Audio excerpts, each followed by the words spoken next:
All right, welcome to Smokey Reacts. I'm your boy journalist, and on this one, this is a topic I wanted to cover because, I already knew about 88Rising for a couple of years now. However, somebody had put out a video called 88Rising Abandon Us. This is from the Jimmy G YouTube channel. It's about 2 months old at this point, but I wanted to see what was going on because I was just like, I thought 88Rising was a pretty good company.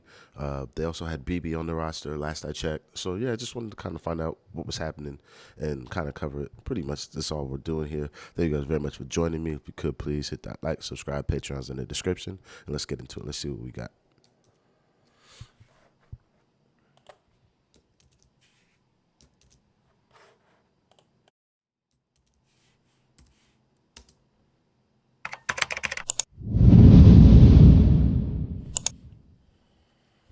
Nothing to y'all, but understand nothing was done for me, so I know. 88Rising.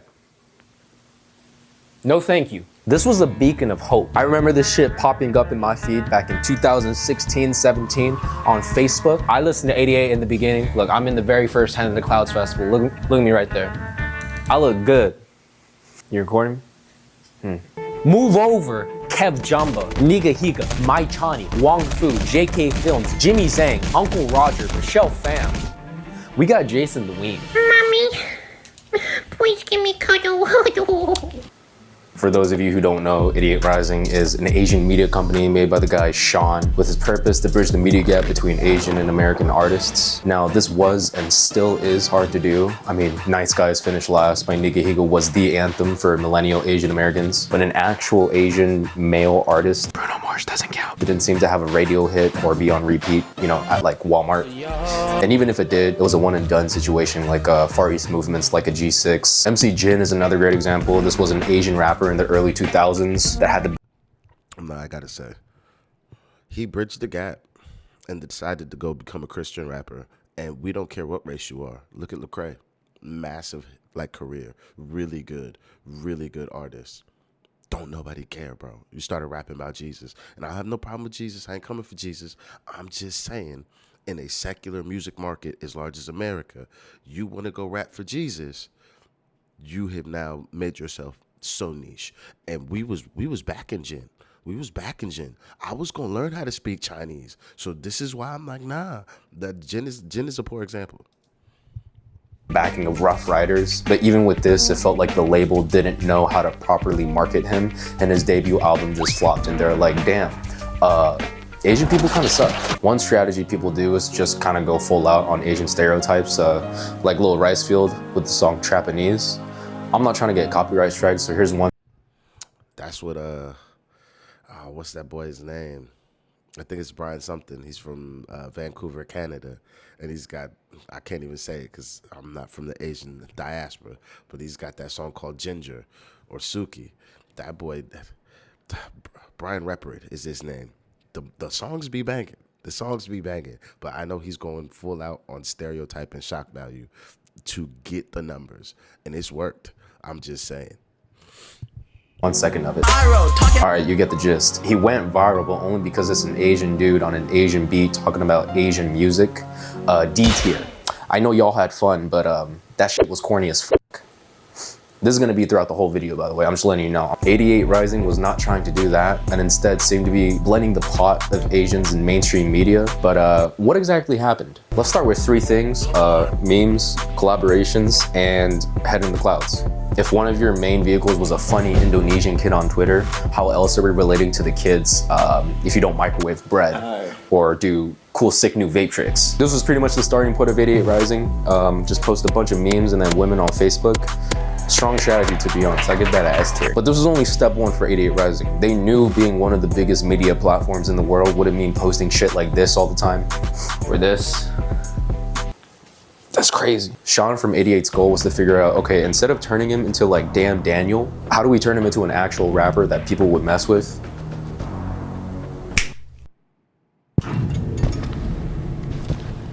It was hard to find you guys. No, don't worry, stop. Now what you're gonna do is go on that set and watch the video and say this is the best thing you've ever seen in your life. You got that? Good.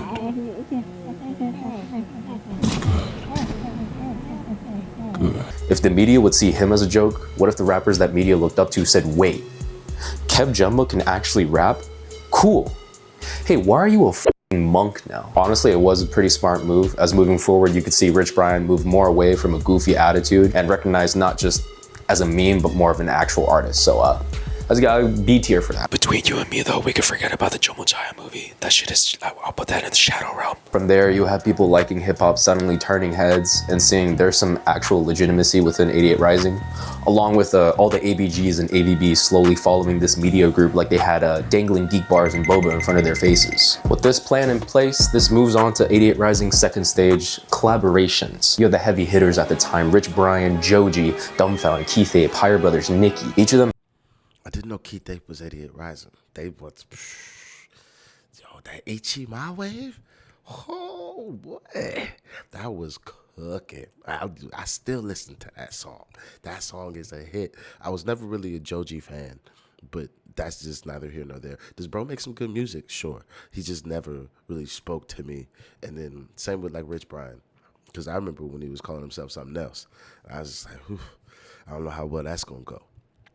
But hey, I've seen a lot of these people's careers kind of blow up off of 88 Rising. I was even trying to reach out to 88 Rising, trying to be like, hey man, let me get a record in. Let's do something. They did not respond. had their own niche that allowed 88 Rising to target as many people as possible. I can talk about each one of them and do a 30-minute video essay, but we could just focus on one person, and we're gonna have to go underwater for this one. Water Squad.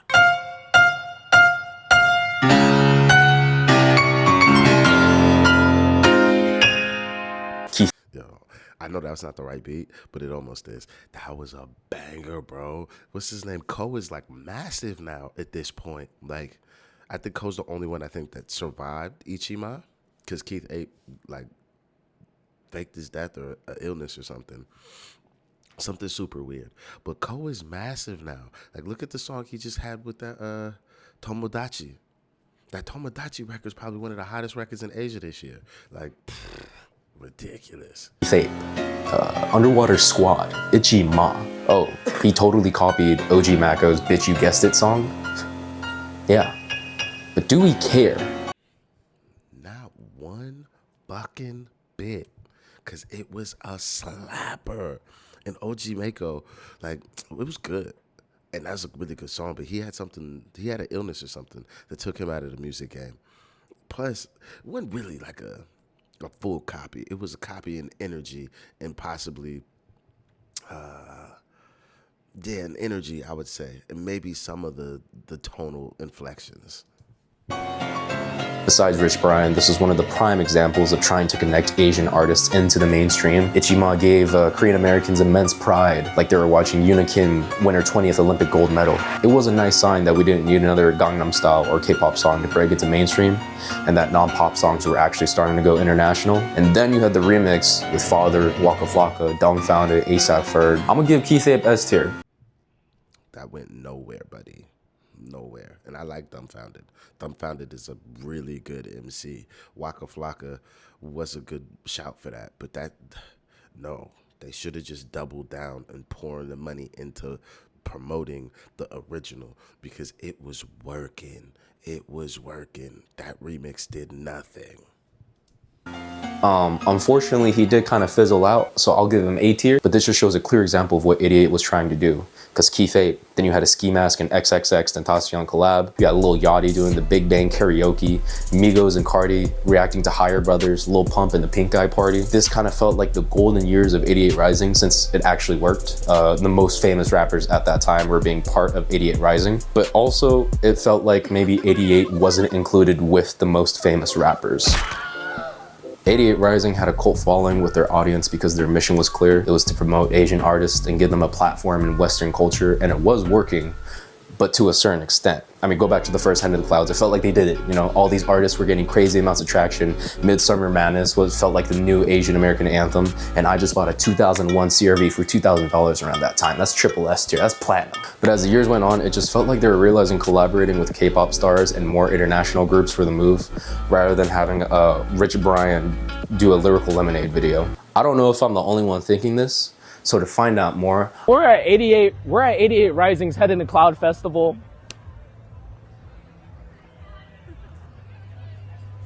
So I went to Zen at the park. Do you guys even care about 88 Rising? Do you guys even know about that? Fuck 88 Rising! Cause you are the piece of me! overall, 88 Rising shifted their primary audience from Asian Americans who like rap artists to those that just like K-pop, Jackson Wang, Chris Wu, Zed. And there's nothing wrong with this, but it's just like we thought you were gonna put Asians on the map. But for now, I guess we just have Eric Raprid. That boy cold though. That boy cold. Say what we want. Shock value or not. That boy cold. Beat selection. S tier. Shock value. S tier. Lyrical ability. I give it an A.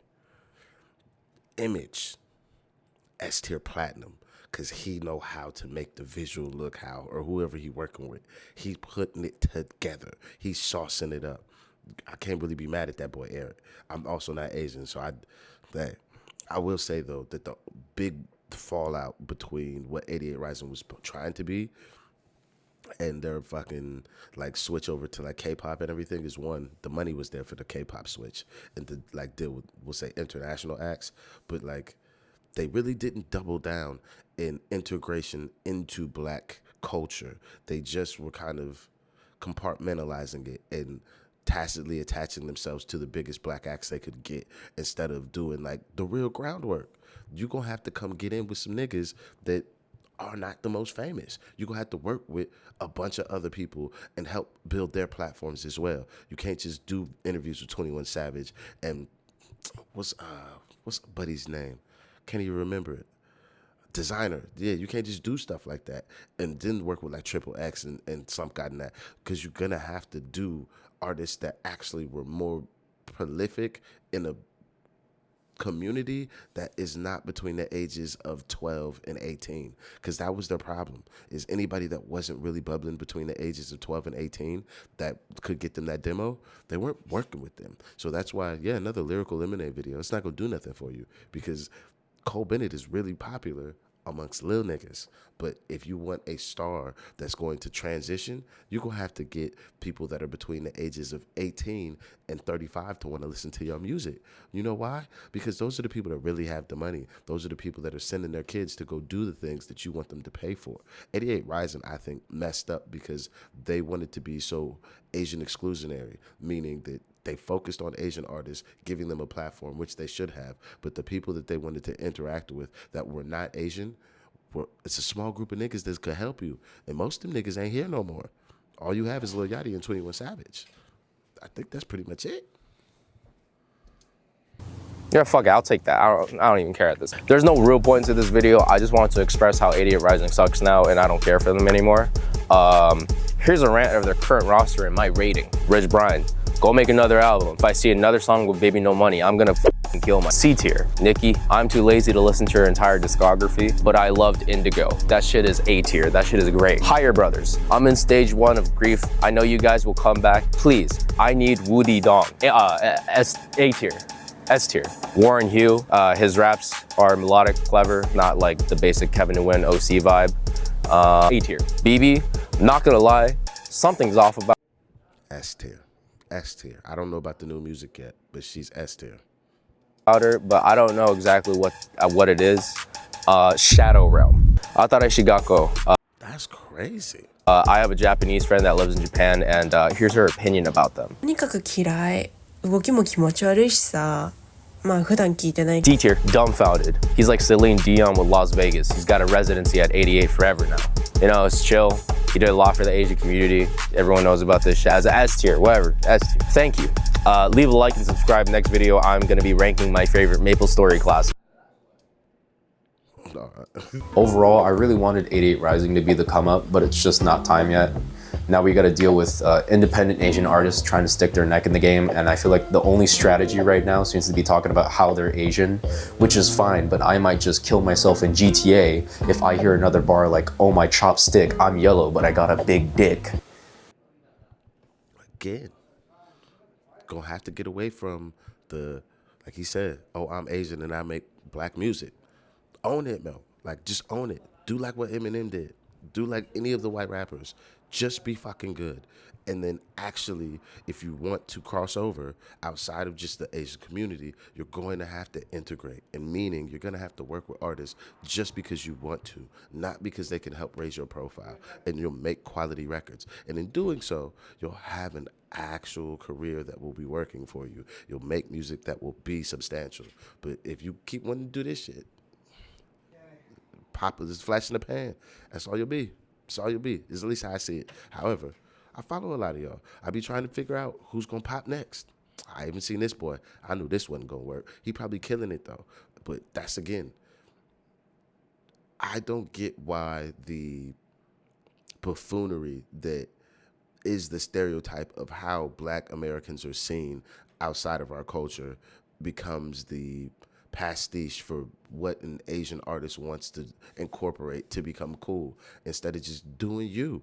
I just don't understand it yet. I'm still like quite confused by it because even when like Black people use, we'll say, Asian culture, we do it not as a caricature or to make fun of them. It's more so we felt so close to this thing that is so far from us that we've embodied it and taken it on as if it is ours.